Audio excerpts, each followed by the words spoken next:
Melinda's a cheating spouse all day and all night. Her husband Vic says it's alright, and all his friends and family say he's really crazy. And they have a daughter named Trixie who is unaware and fancy free. But Vic and Melinda won't get divorced, and everybody thinks they're crazy. And this tension cuts you like a knife, even though Vic says it's alright.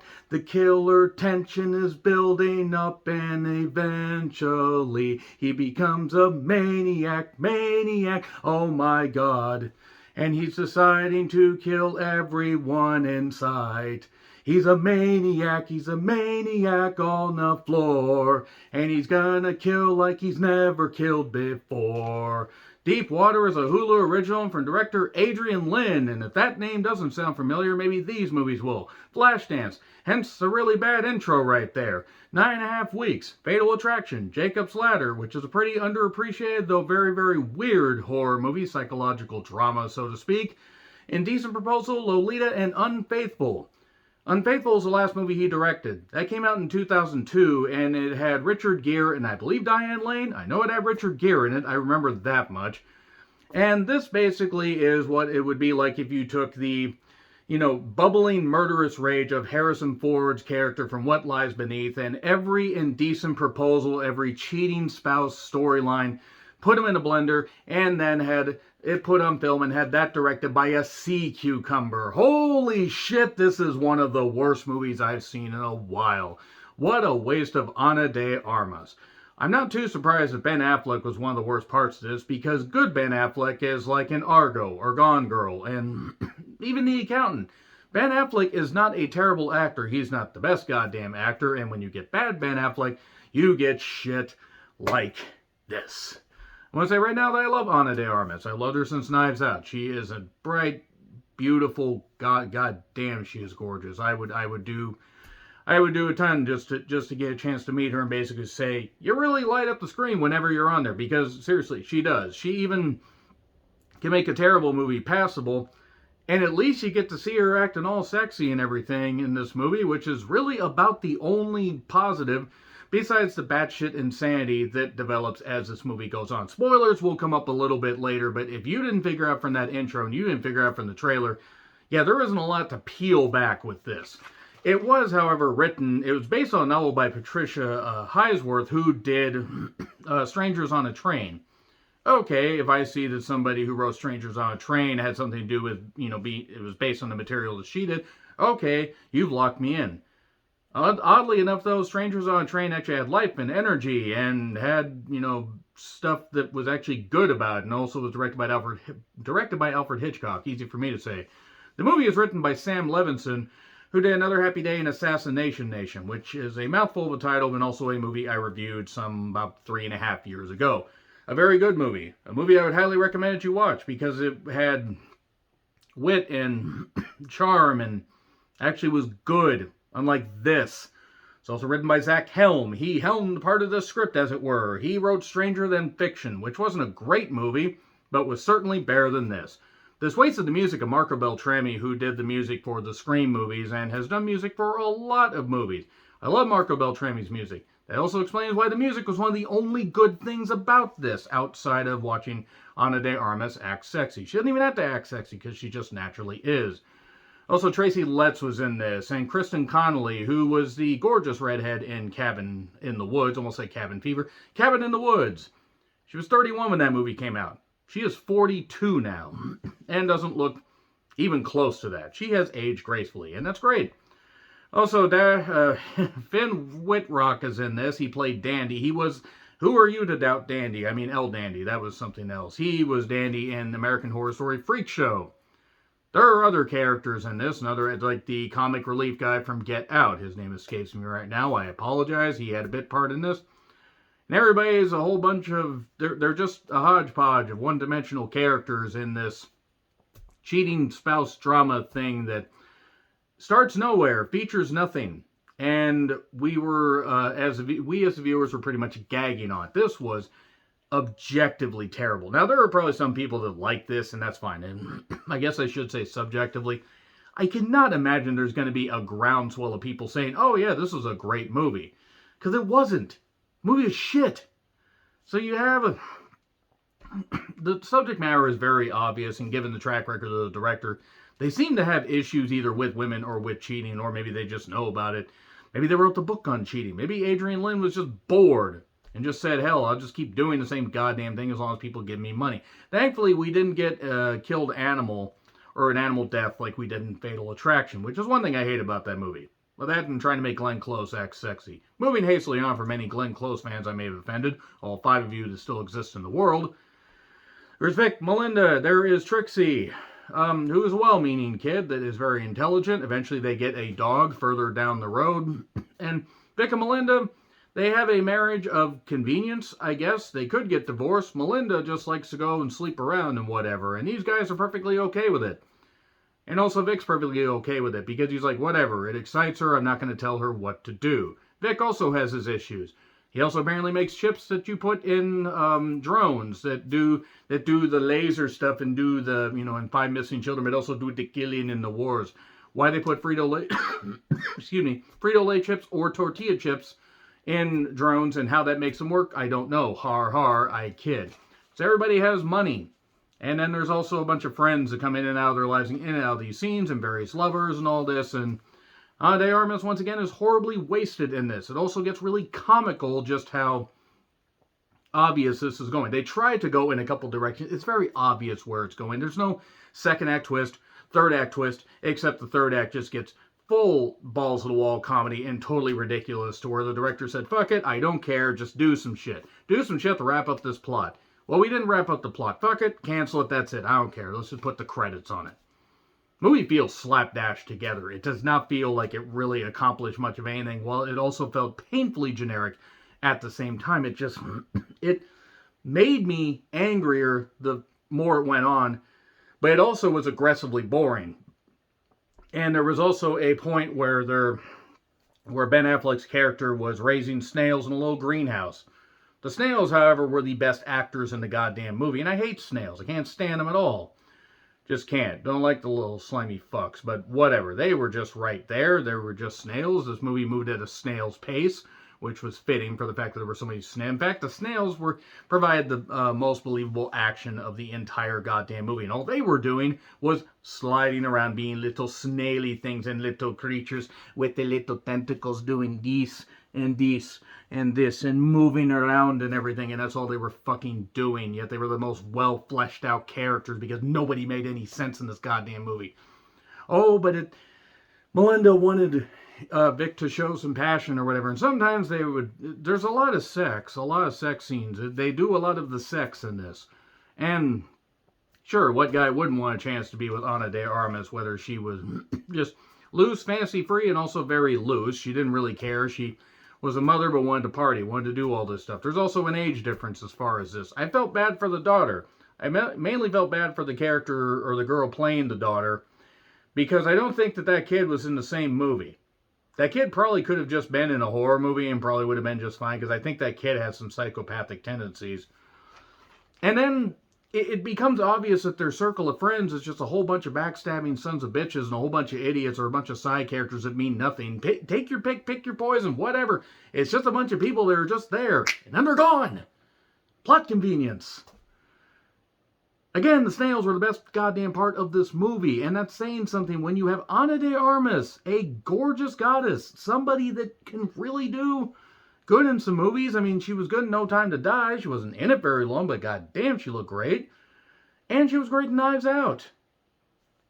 How do you mess something up that's this simple? One, this movie did not need to be like an hour and 45 minutes. It could have easily been 90 minutes and still would have felt stretched out because it was barely a fucking concept. It was, or barely a full-length concept. It was barely a short concept. But at least then it wouldn't have been, just to the point where people were doing aggressively stupid shit to the point nobody was acting like an actual human. Wait, we're going to have this little subplot. Oh, forget that. We're going to go over here. This one guy suddenly turns into just does a complete 180, and it turns out he's not friends with anybody at all. He's just a full-on fucking dick that accuses everybody of everything. Whether he's right to or not is subject to debate. And all the cheating, all the lovers and everything, and all this stuff, they come in out of Ana de Armas and also the movie. And then eventually it just ends. It ends, and I wish it had ended a whole lot sooner. I wish I hadn't watched this, but I was asked by people, hey, could you watch this? Sure. And by the way, I do take viewer requests, but if there is, if there is a backlog and I don't get a chance to watch some of these movies, or if I don't have any interest, I apologize if I don't get to them right away. Deep Water, this movie should have been drowned, quite frankly. You should have just stuck it under and just waited until it stopped, frickin' moving, because that would have been a mercy, passing, because then we wouldn't have had to have dealt with watching Ana de Armas struggle, act sexy, that's it, and Ben Affleck practically sleepwalk. The Snails had more expressions on their non-existent faces than Ben Affleck had on his. I mean, I know Snails have faces, but you get my point. Snails don't really have a lot of expressions. And they had more than Ben Affleck, who's a human being, allegedly. Let's get into fucking spoilers. It's on Hulu if you want to watch it. Spoilers. Spoilers? Okay. Still watching at this point. Thank you, by the way, for watching. But if you've managed to make it this far into the review, let's get to it. Okay. So, he has these snails. These lovers come in, out, and out. He scares this one lover by saying that he killed this one guy named Martin McGray. And it turns out he actually may have killed him. Because then this one guy ends up vanishing, or this one guy ends up going off to New Mexico. He sort of develops this side romance with this girl, Kelly, the girl from Cabin in the Woods. And it seems like, everything's fine. She meets this one guy who's a piano teacher. And then he ends up dead in a pool because Ben Affleck drowns him. Because he's fucking had it with it being flaunted in his face, even though he said this is perfectly okay. But then him and Vic and Melinda will have sex. They'll get together. They'll be like this loving couple. This couple just thrusting and spraying all over each other. And then it'll be obvious that Vic's just a psycho killer. And then Melinda, she's just doing whatever the fuck she wants. And nobody can run away. Melinda, I think, just wanted some passion in her relationship. So she's okay with her husband doing the killing. Maybe. I don't know. The character switches in tonal amounts of, everybody just switching on a goddamn dime just because of the convenience of the thing. Oh, I'm upset about this, and now I'm not. Now this one friend hired a private investigator, and he got called out on it. And then he suddenly pops up a little bit later because we need a convenient plot device, and we need a way to write him off the goddamn thing. So Vic gets more and more upset. Like I said, this guy Charlie ends up dying, gets drowned in the pool, and Vic did it, even though he claims he didn't. And then we get police investigation. The police investigation, by the way, at this point just stop. They just fucking stop. There's one scene of police investigations. I'm sorry, if somebody died in somebody's pool, drinking, drugs, whatever involved. Space aliens bringing down goddamn space dust from space, getting you all high, making you turn green, and making you turn to stuff from color from outer space, color from outer space, whatever the hell that movie was with Nick Cage. So I watched it. I need to watch it again so I can remember the title. Color Out of Space. That was it. Really good movie. Check that out. It was so good that I had to struggle to remember the title because this movie pissed me off. So, he then is having visions of, did he kill him? Did he not? He did kill him. He drowned him in the goddamn pool. But since he was the only one there and everybody was either high or eating cookies because they were high, or drunk and high and stupid and non-existent and moronic, nobody can prove it. And also in the pool, no fingerprints. And he said he'd take a lie detector test from that friend of his that ended up hiring a private investigator that tried to say he was a psychotherapy analyst, but he wasn't because Vic is smart, and made him because he puts the chips in the drones and does the thing, so he's really smart.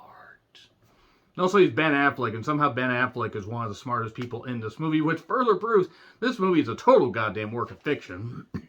Then Trixie knows. She knows that her dad killed him. Why don't you, I know what you did, Dad. Why don't you tell me how you did it? Oh, I didn't do anything, honey. I didn't. Well, I think you did, but whatever. Okay, I can't prove it. I'm 6. And Andy from American Season Horror 4. American Horror Story Season 4 shows up, and he's there, and man, he was creepy during this, too. That guy just has a naturally creepy face, and I mean that with respect. He can make a goddamn living doing this kind of stuff.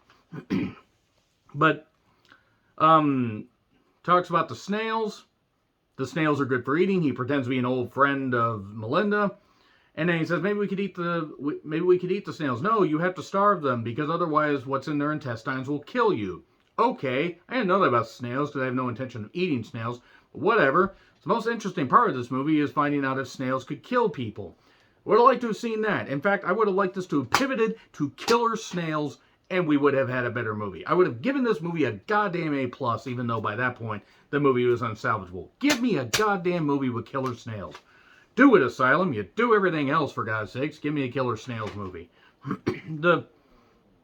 This has more dinners and more cooking than a goddamn cooking show marathon. And I get this is supposed to be a family drama. It's supposed to be whatever, but it's goddamn shit. Also, they get a dog. I mentioned that. Poor dog. The dog is the second best actor in the movie next to the Snails. You don't get to see the dog nearly enough, by the way. And then he ends up killing that dandy guy. And then they get a dog. He kills him and puts him in a gorge. Puts him in the water. Tries to weigh him down with a whole bunch of stuff. Hits him with a rock. I like him because he's got brains, is a line that Ben Affleck says.